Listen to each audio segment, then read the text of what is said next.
히브리서 7장 25절을 찾겠습니다.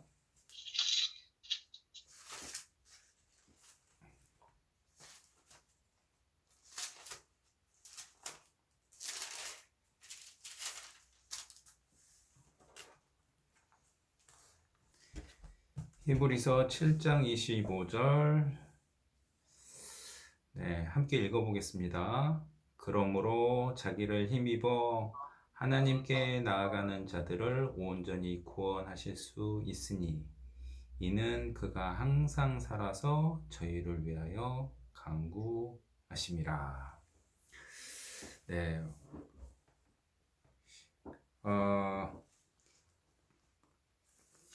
다다음 주가 무슨 날인지 혹시 아세요?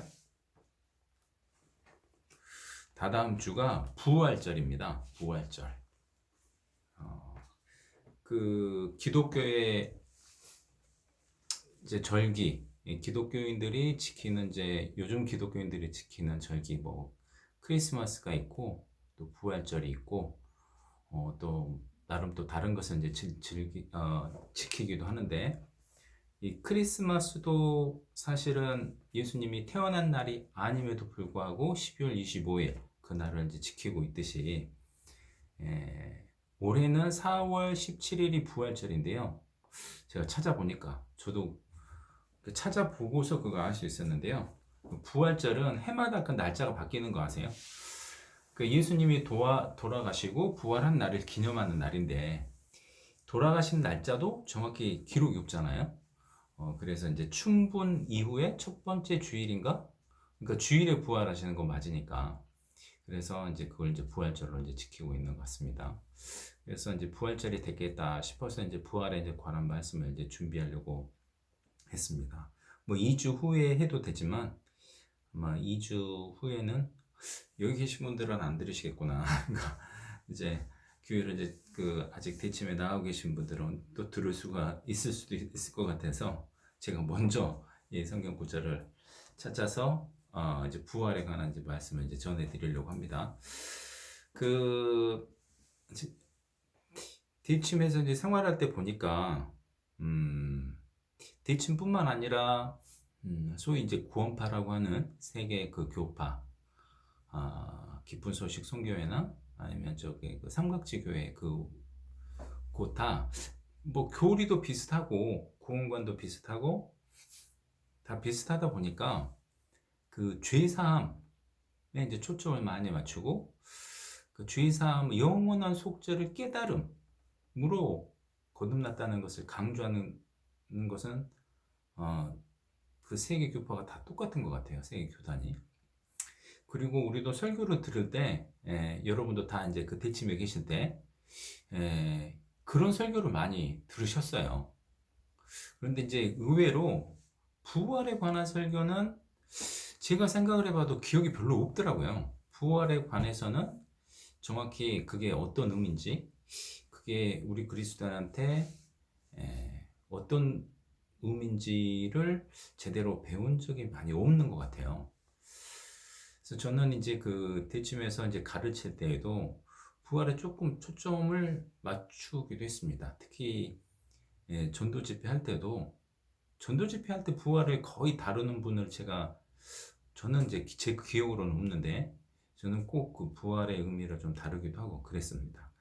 그래서 뭐 여기 계신 분들은 이미 뭐 잘 알고 계실 수도 있지만 대침에서는 그렇게 강조가 되지 않는 뭐 다 안 가르친지는 제가 그건 다 모르겠습니다만은 않는 부분을 조금 짚어보고자 합니다. 그래서 오늘 제가 부활의 의미를 이제 설명하기 전에 먼저 이제 예수님의 부활이 이제 부활절의 핵심인데 그 부활이 정말 사실인지, 그러니까 만약에 어떤 믿지 않는 사람이 어떻게 부활할 수가 있냐 사람이 그렇게 물어본다면, 혹은 예수가 부활했다는 게 사실이냐 이렇게 물어본다면 여러분들은 어떤 대답을 해주실 수가 있을까요? 적어도 이렇기 때문에 사실이지 이렇게 대답해 줄 그런 성경적인 근거를 갖고 계실까요? 그래서 그것을 몇 가지 먼저 좀 짚고 그 다음에 그 부활의 의미에 대해서 좀 설명드리고 오늘은 이제 마무리할까 합니다. 그 한 10년 정도 전에 그 다빈치 코드라는 소설이 유명했었어요. 에, 그 다빈치 코드의 내용 중에 하나는 어, 예수가 죽고 부활한 것이 아니라 계속 살아서 그 저기 뭐지? 음, 애를 낳고 살았다. 마리아하고 막달라 마리아가 지고 그래서 결혼해서 애를 낳고 살아서 그 후손이 지금까지 뭐 존재한다 뭐 그런 내용이었습니다. 그거를 이제 소재로 삼아 그 소재 일부로 삼아 가지고 뭐 이제 다룬 내용이었는데 그런 소설도 있습니다. 그러니까 부활 자체를 믿지 그때 터무니없는 소리라고 믿고 이제 예수님의 죽음조차도 부인했던 그런 소설도 있는가 하면 오늘날 기독교 교파에도 부활 자체를 믿지 않는 교단도 있죠. 그게 바로 여호와의 증인? 여호와의 증인은 영혼을 저도 이제 그 교단의 교리를 정확히 알지는 못하지만 아무튼 그 부활이라든가 그 영혼 사후 세계에 대해서 안 믿는 걸로 알고 있습니다. 예수님 시대에도 부활을 안 믿던 사람들이 있었죠. 사두개인들이었습니다. 사두개인들이 부활을 믿지 않았기 때문에 이제 예수님한테 일부러 시험을 한 거죠. 자기들은 좋은 아이디어라고 이제 말로써 시험을 했는데 형사수치 형이 죽으면 동생이 그 형수를 아내로 맞아야 되는데 7명의 형제가 다 죽으면 그 형수는 도대체 그 이제 다음 생애에서 누구의 부인이 되는 겁니까? 이렇게 이제 질문을 하는데요. 그 사람들은 부활을 믿지 않았기 때문에 이제 그런 질문을 했던 겁니다. 그러니까 하나님을 믿는다고 하면서 여전히 부활을 믿지 않은 사람이 많은 거예요. 그것은 사실입니다. 예나 오늘이나. 특히 이제 기독교인들이라면 지금은 믿는다고 할 텐데, 비기독교인이 당신 기독교인이라면서요. 예수님이 부활했다는 걸 어떻게 믿을 수가 있나요? 이렇게 하면 몇 개나 대답을 해 주실 수 있는지. 그래서 제가 3가지만 정리해서 말씀을 드릴 테니까 기억해 두셨다가 대답할 거리를 이렇게 딱 갖고 계시면 좋겠습니다.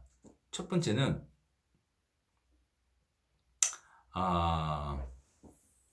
예수님의 시체를 아무도 본 사람이 없었다. 이게 아주 중요합니다.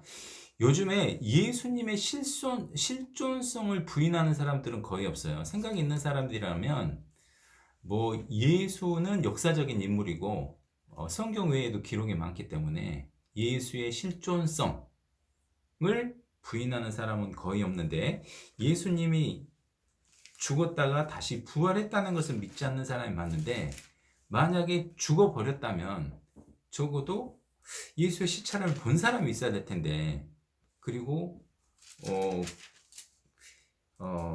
썩어버린 예수의 시체를 본 사람이 있어야 될 텐데 그런 사람이 아무도 없었다는 겁니다. 마태복음 2장 27장을 찾아보겠습니다.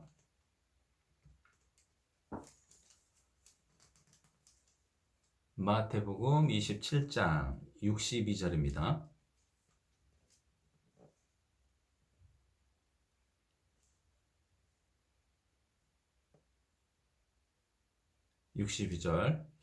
제가 66절까지 읽어드리겠습니다. 그 이튿날은 예비일 다음 날이라 대제사장들과 바리새인들이 함께 빌라도에게 모여 가로되 주여 저 유혹하던 자가 살았을 때 말하되 내가 사흘 후에 다시 살아나리라 한 것을 우리가 기억하노니 그러므로 분부하여 그 무덤을 사흘까지 굳게 지키게 하소서.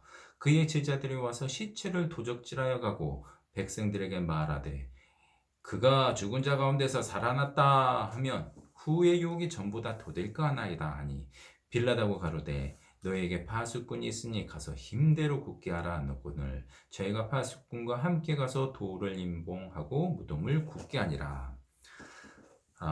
예수님이 살아계셨을 때 이미 자기가 돌아가셨다가 3일 만에 다시 살아나신다는 얘기를 여러 번 하셨습니다.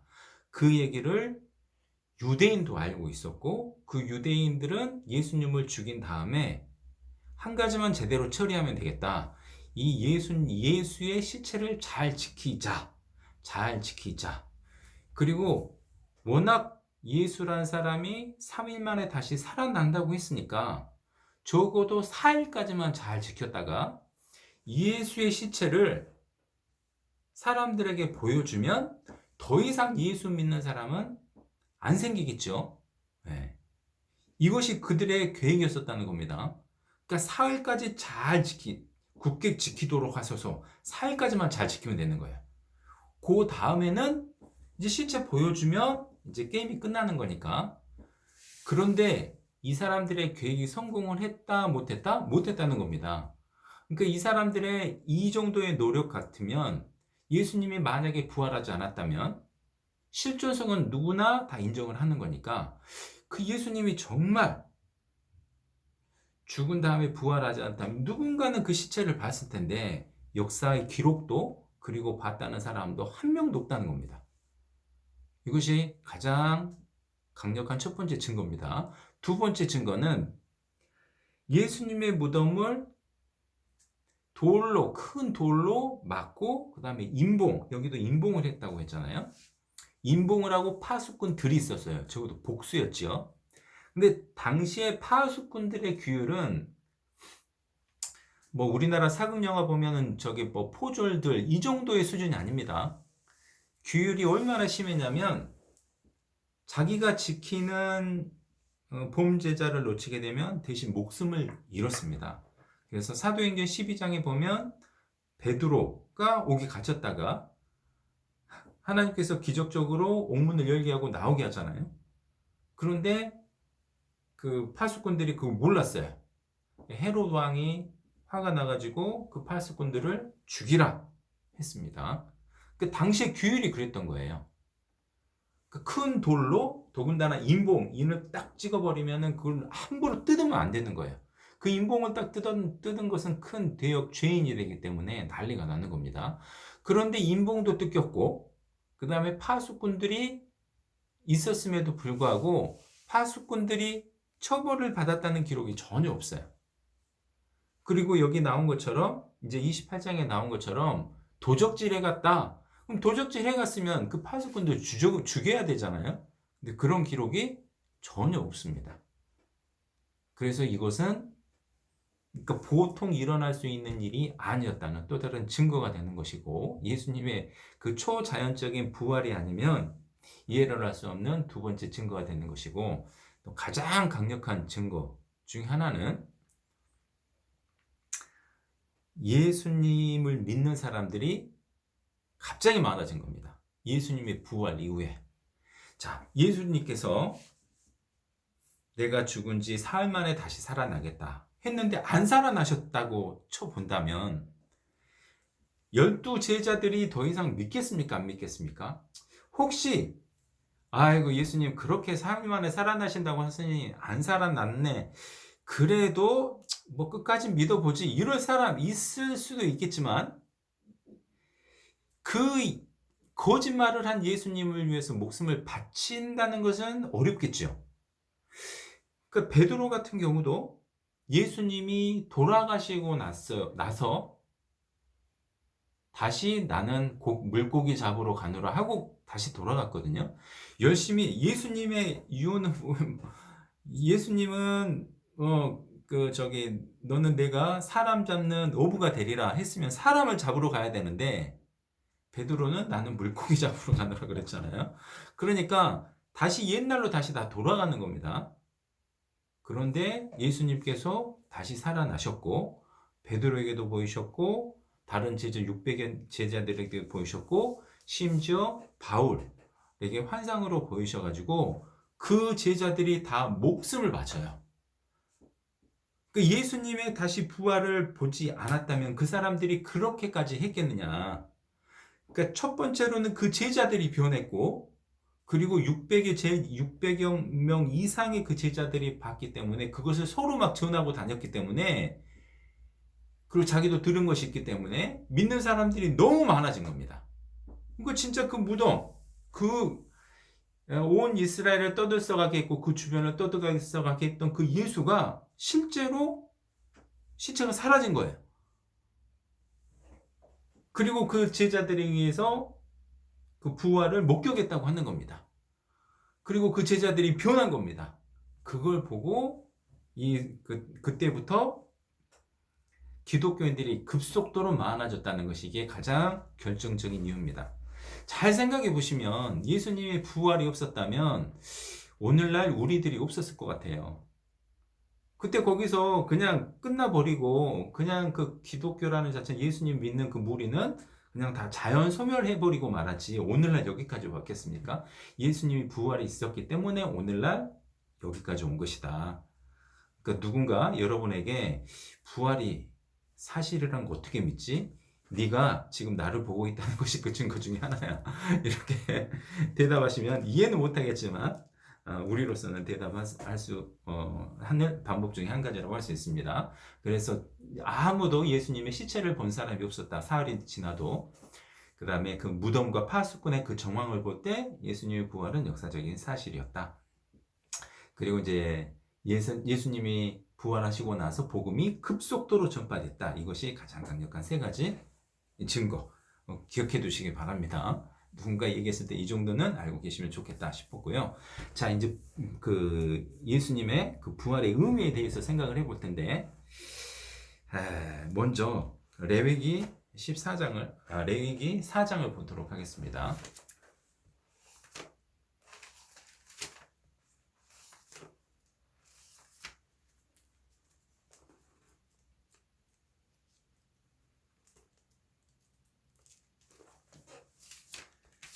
자, 레위기 4장에 보면 속죄제에 관한 제사법이 나옵니다. 제사법. 4장 전체가 이제 속죄죄에 관한 법률인데 4장 2절에 보면 이스라엘 자손에게 고하여 이르라 누구든지 여호와의 금령 중 하나라도 그를 범하였을 때 만일 기름 부음 받은 제사장이 범죄하여 백성으로 제의를 잊게 하였으면 그 범한 죄를 인하여 흠없는 송아지를 속죄 제물로 삼아 여호와께 드릴지니 이렇게 드려라. 3절에 보면 제사장이 죄를 지면 이렇게 속죄제를 드려라. 이렇게 나오고요. 그 다음에 13절에 보시면 만일 이스라엘 온 회중이 여호와의 금령 중 하나라도 그릇 범하여 허물이 있으나 스스로 깨닫지 못하다가 그 범한 죄를 깨달으면 이렇게 제사를 지내라는 게 있고요. 22절에 보면 만일 족장이 죄를 지었다면 이런 식으로 제사를 지내라 하는 이제 속죄법이 나옵니다. 자, 그러면 여기서 여기가 대부분 다 똑같아요. 그러니까 제물이 조금씩 바뀔 뿐이지. 네, 자, 13절 한번 보겠습니다. 13절부터 21절까지. 그러니까 온 회중, 온 이스라엘 사람들, 회중이 죄를 지었을 때 어떻게 용서를 받는가? 이렇게 하면 용서를 받는다는 겁니다. 14절. 그 범한 죄를 깨달으면 회중은 수송아지를 속죄제로 드릴지니 그것을 회막 앞으로 끌어다가. 자, 제물을 먼저 준비해라. 이것이 1단계입니다. 제물. 15절 회중의 장로들이 여호와 앞에서 그 수송아지 머리에 안수하고 안수를 해야 됩니다. 그 제물을 죽여야 되는데 회중들의 죄를 갖고 가야 되거든요. 담당을 해야 되거든요. 그래서 안수를 통해서 담당케 하시는 거죠. 그것을 여호와 앞에서 잡을 것이요 죽여야 됩니다. 피 흘림이 없은즉 사함이 없으니까 죽이는 겁니다. 16절 기름 부음을 받은 제사장은 그 수송아지 피를 가지고 회막에 들어가서 그 제사장의 손가락으로 그 피를 찍어 여호와 앞 장 앞 7번 뿌릴 것이며 또 그 피로 회막 안 여호와 앞에 있는 단불에 바르고 그 피 전부는 회막문 앞 번제단 밑에 쏟을 것이며 그 기름은 다 취하여 단 위에 불사르되 그 송아지를 속죄제의 수송아지에게 한 것 같이 할지며 제사장이 그것으로 회중을 위하여 속죄한즉 그들이 사함을 얻으리라. 이제 제사장이 그 피를 가지고 가서 그 여호와 앞에서 이제 7번 뿌리면 그다음에 사함을 받는다고 했습니다. 그러니까 수송할 제물이 필요했고요. 그 다음에 안수를 해야 됐고요. 그 다음에 죽여야 했고요. 피 흘림이죠. 그 다음에 제사장이 그걸 해야 제사법이 완성이 되고, 이 제사가 완성이 되고 죄가 사함을 받는다. 이게 제사법입니다. 근데 우리는 잘 생각해 보시면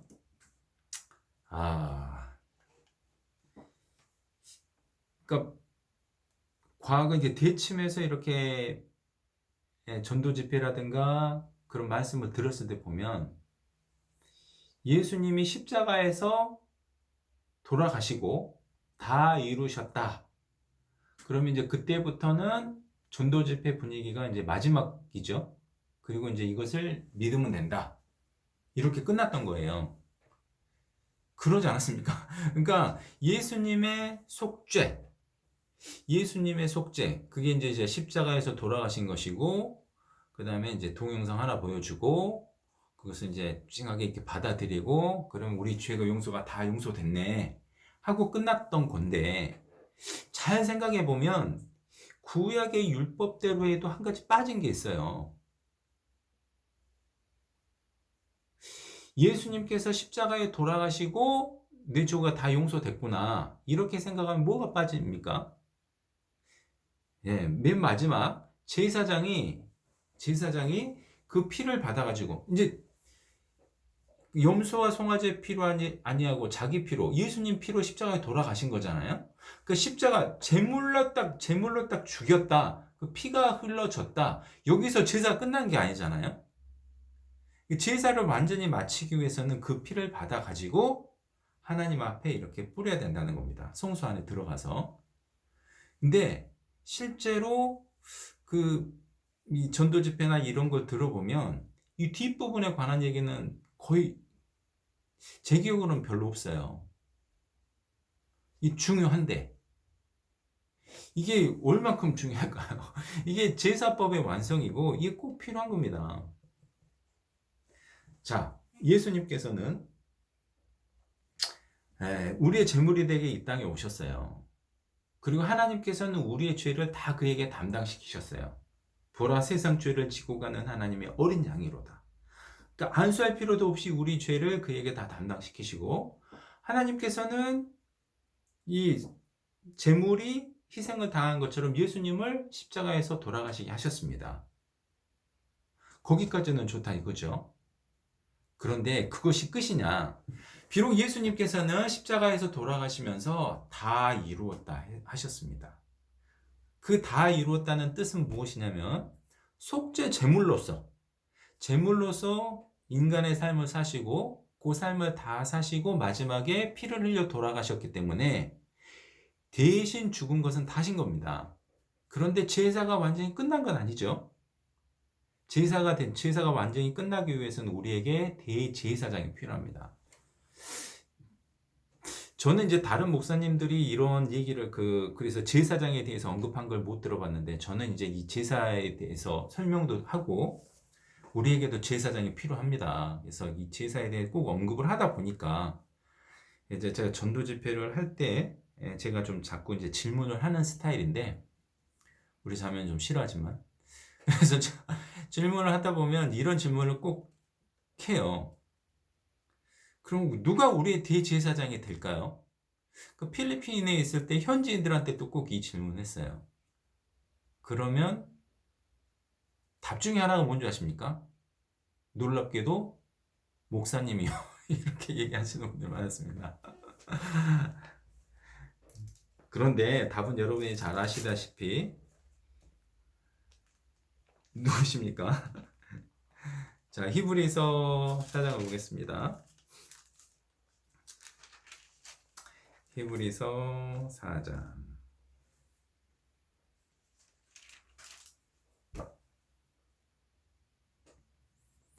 히브리서 4장 14절입니다.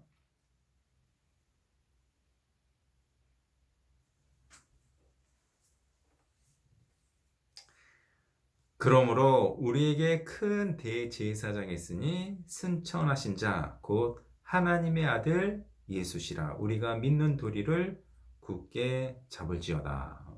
예.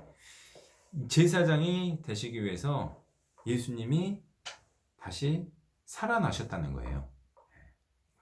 여러분, 부활장 그러면은 고린도전서 15장이잖아요. 부활에 관한 말씀을 많이 하시고, 또 예수님의 부활을 믿지 않으면 너의 믿음도 헛된 거다. 그래서 부활에 대한 내용이 가장 많은데, 이 부활의 진정한 의미에 대해서 설명해 주는 것은 히브리서입니다. 그러니까 왜 그분이 부활하시고 다시 승천하실 수밖에 없었냐?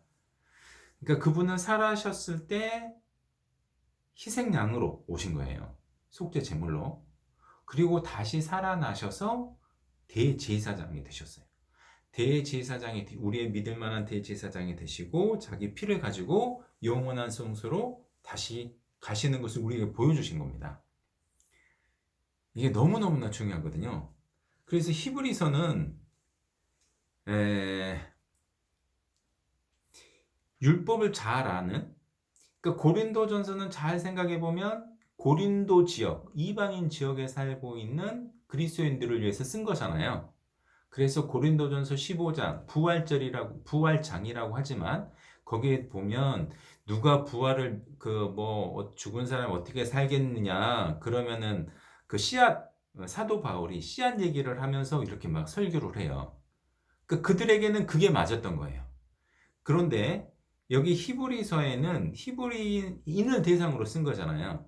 그러니까 율법에 대해서 잘 알고 있고 제사법에 잘 알고 있는데 예수님의 대제사장으로서의 역할에 대해서 너무너무 강조를 많이 하고 있습니다. 반복적으로. 그게 히브리서거든요. 여기 3장도 보실까요? 합장 3장 보시면 3장 1절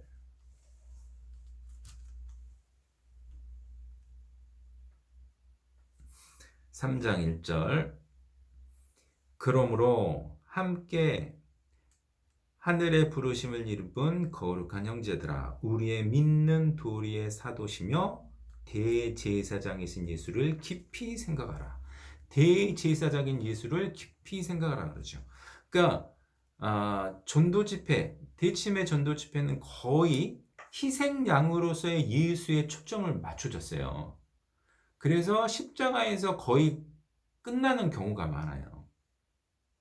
그 부활에 대해서 그렇게 생각을 많이 못했는데 부활이 왜 중요하느냐? 그분은 또 다른 역할을 하셔야 되기 때문이에요. 또 다른 역할을 하시기 위해 성소로 들어가시는 그 모습을 보여주기 위해서는 부활이 반드시 필요했다는 겁니다. 여기서도 보면 대제사장이신 예수, 그러니까 희생자물인 예수, 우리의 어린 양이신 예수에 대해서 생각하라 이런 것이 아니고 대제사장인 예수를 깊이 생각하라. 희생 제물이기도 하셨지만 대제사장에 대해서도 이렇게 강조를 하고 있는 겁니다. 5장도 보겠습니다. 5장 5절 또한 이와 같이 그리스도께서 대제사장 되심도 스스로 영광을 취함이 아니요 오직 말씀하신 이가 저더러 이르시되 너는 내 아들이니 내가 오늘 너를 낳았다 하셨고 또 이와 같이 다른데 말씀하시되 네가 영원히 멜기세덱의 반차를 쫓는 제사장이라 하셨으니 여기서도 그리스도께 대제사장 되심을 강조하고 있죠. 그러니까 지금 히브리서를 보면 3장, 4장, 5장 그리고 우리가 처음으로 읽었던 7장 다시 볼까요? 7장 25절 그러므로 자기를 힘입어 하나님께 나아가는 자들을 온전히 구원하실 수 있으니 이는 그가 항상 살아서 저희를 위하여 강구하심이니라. 9장도 한 구절 더 보겠습니다. 9장 11절 그리스도께서 장래 좋은 일의 대제사장으로 오사 손으로 짓지 아니한 곧 이 창조에 속하지 아니한 더 크고 온전한 장막으로 말미암아 염소와 송아지의 피로 아니하고 오직 자기 피로 영원한 속죄를 이루사 단번에 성소에 들어가셨느니라. 그러니까 여기서 보면 희생 제물의 로서의 예수님과 동시에 대제사장으로서의 역할 분명히 명시하고 있고, 이 세상의 것은 모형이었고 더 크고 온전한 장막 하늘나라에 이렇게 그래서 승천을 하신 것이다. 반복적으로 얘기하고 있죠. 그러면 왜 이렇게 대제사장으로서의 역할을 그렇게 많이 반복을 하시냐고요. 자, 이 비교하기 위해서 제가 대침에서의 그 전도 집회를 자꾸 제가 예를 드는 겁니다. 대침에서의 전도 집회를 자꾸 여러분이 떠올려 보시면 우리의 어린 양, 그 십자가의 대속, 이게 가장 컸어요. 그리고 그 어린 속죄 양을 믿으라고 했던 겁니다. 그 희생 제물을 믿으라고 했는데, 여기서 히브리서를 보면 우리의 대제사장을 믿자 이렇게 얘기를 많이 하는 거예요.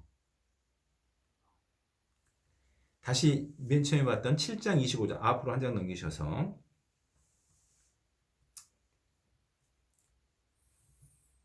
23절입니다. 저희 제사장 된 자의 수요가 많은 것은 죽음을 인하여 항상 잊지 못함이로되, 예수는 영원히 계심으로 그 제사 직분도 갈리지 아니하시나니, 그러므로 자기를 힘입어 하나님께 나아가는 자들을 온전히 구원하실 수 있느니, 이는 그가 항상 살아서 저희를 위하여 간구하심이니라. 부활하셔서 대제사장이 되셔서죠. 자, 이제 생각을 해보시죠. 그 전도 집회에 강조됐던 어린 양으로서의 예수, 그리고 그가 다시 살아나셔서 지금도 살아계셔서 영원토록 모든 사람을 위해서 간구해 주실 수 있는 대제사장으로서 예수. 어떤 게 정말 믿음의 대상일까요?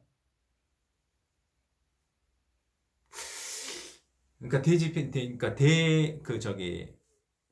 대침의 그 전도 집회를 잘 들어보면 깨달음으로 결론을 지을 수밖에 없습니다.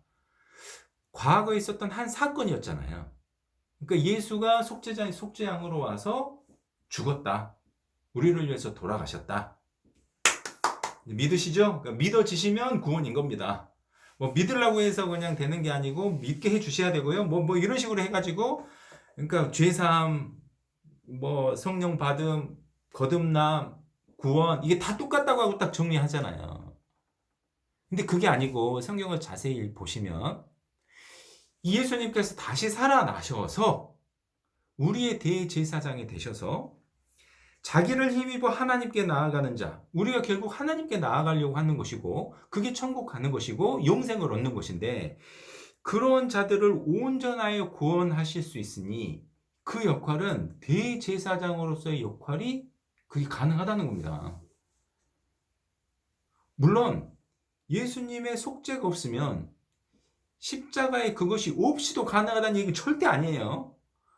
일단 그것을 했기 때문에, 그게 완성됐기 때문에 그 피로 자기가 대제사장이 되셔서 가신 거잖아요. 그러면 믿음의 우리가 믿어야 된다고 하는데 그 믿음의 대상이 뭐냐? 죽어버린 속죄 양이 아니라 살아계신 예수님. 그러니까 예수님은 반드시 살아나실 수밖에 없던 결론에 도달한다는 겁니다. 그것을 사람들이 볼 수 있도록 3일 만에 다시 살아나셔서 제자들에게, 많은 사람들에게 보여주시고, 제자들이 보는 앞에서 승천해 가셔서 성소에 들어가는 것을 직접 보여주셨다는 얘기인 거죠. 저 봐라, 저 예수님, 우리가 저 예수님을 믿는 거다. 저 예수님을 믿어서 우리뿐만 아니라 앞으로 어느 누구든지 저 예수님을 믿으면 하나님께 당당히 나아갈 수가 있는 거다. 그러니까 우리의 믿음의 대상은 이 예수님이신 거예요. 히브리서 10장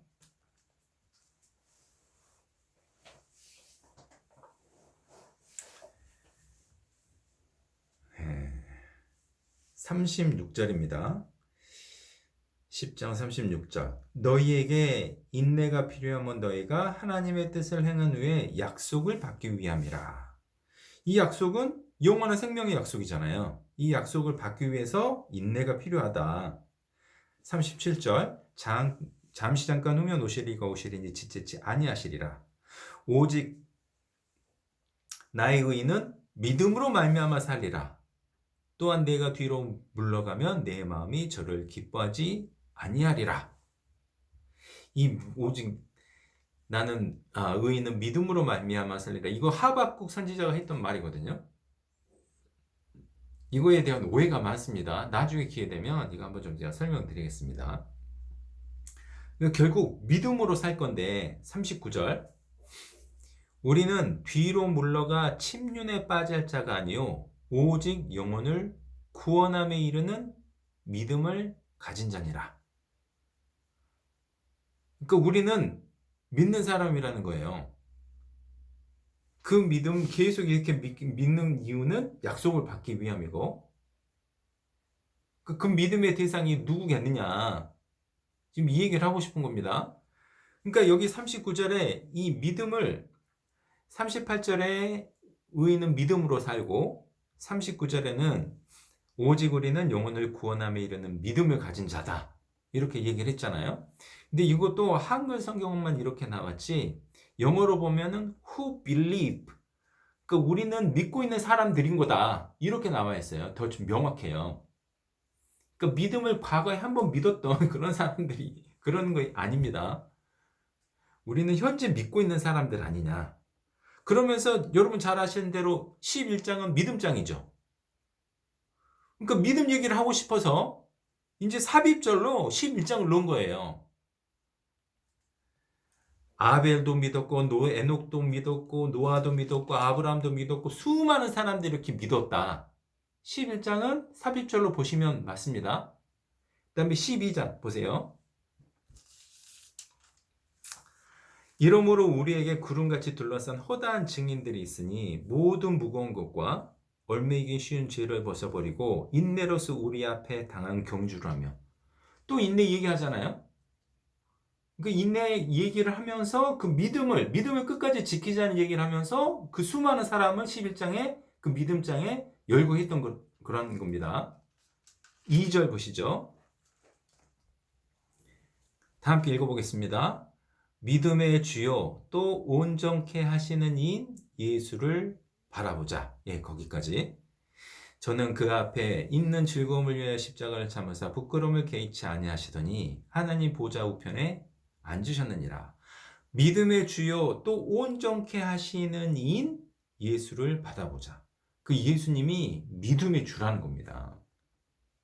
근데 계속 대제사장으로서의 그 믿음의 주를 계속 설명을 했잖아요. 히브리서에서 계속. 그러기 위해서는 예수님이 반드시 부활하셨어야 되는 거죠. 자, 예수님의 부활의 그 의미에 대해서 제가 이제 설명드린다고 말씀을 드렸는데, 이것이 가장 중요한 의미라고 할 수 있습니다. 이것만 있다는 건 절대 아닙니다.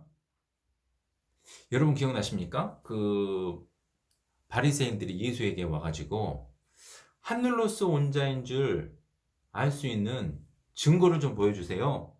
그러니까 악한 세대가 표적을 구하나니 요나의 표적밖에는 보일 표적이 없다. 이 얘기는 당신께서 죽었다가 3일 만에 살아나신다는 얘기를 하신 거잖아요. 그게 큰 표적이 될 것이다. 맞습니다. 그것도 또 하나의 큰 의미거든요. 그러니까 예수님께서 보통 사람이라면 여러분 보통 사람이 죽었다가 다시 살 수 있습니까? 그런데 성경에만 8번 기록이 되어 있습니다. 구약에 엘리야가 살렸던 한 사람, 그 다음에 엘리사가 살렸던 2사람, 그 다음에 예수님이 살렸던 3사람, 그 다음에 베드로가 1명, 바울이 1명, 총 8명이 죽었다가 살아났어요. 성경의 기록에만.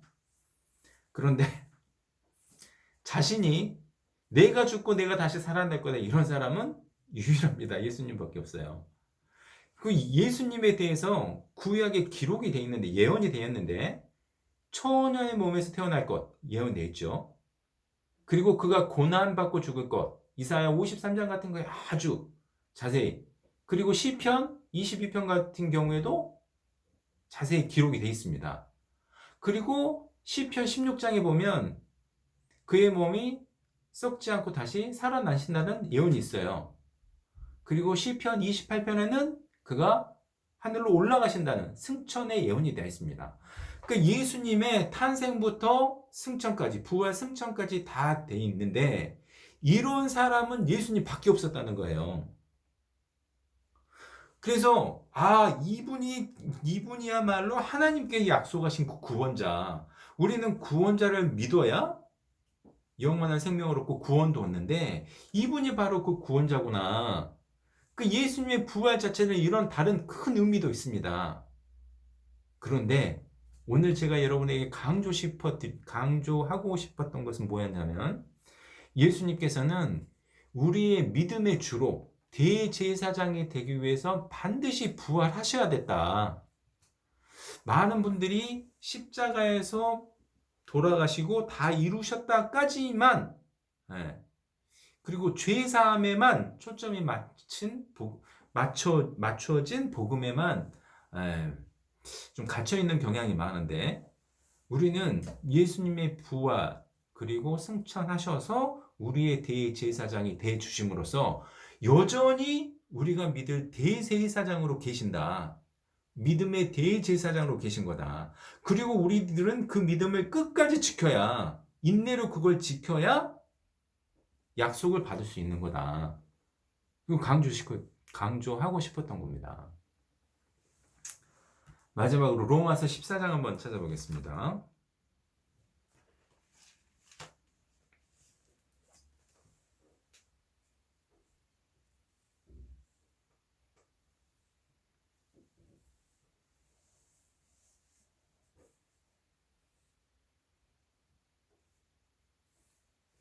로마서 14장 9절입니다.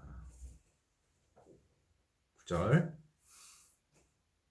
이를 위하여 그리스도께서 죽었다가 다시 살으셨으니 곧 죽은 자와 산 자의 주가 되려 하심이니라. 죽은 자와 산 자의 주가 되기 위해서 반드시 살아나셔야 됐죠. 여전히 우리가 예수님을 믿고 있다는 것은 역시 부활하셔가지고 지금 우리의 주가 되시고 우리의 대제사장이 되신 그 주를 믿는 그 믿음 때문에 우리 여전히 약속을 가지고 있고 또 천국의 소망을 가지고 있습니다. 제가 일일이 다 안 찾았는데 그 약속에 대한 소망에 관한 얘기도 많고 또 부활에 관해서 다른 언급할 내용도 다소 많이 있습니다만은 오늘 이 한 가지만 굳게 알았으면 좋겠습니다. 마치겠습니다.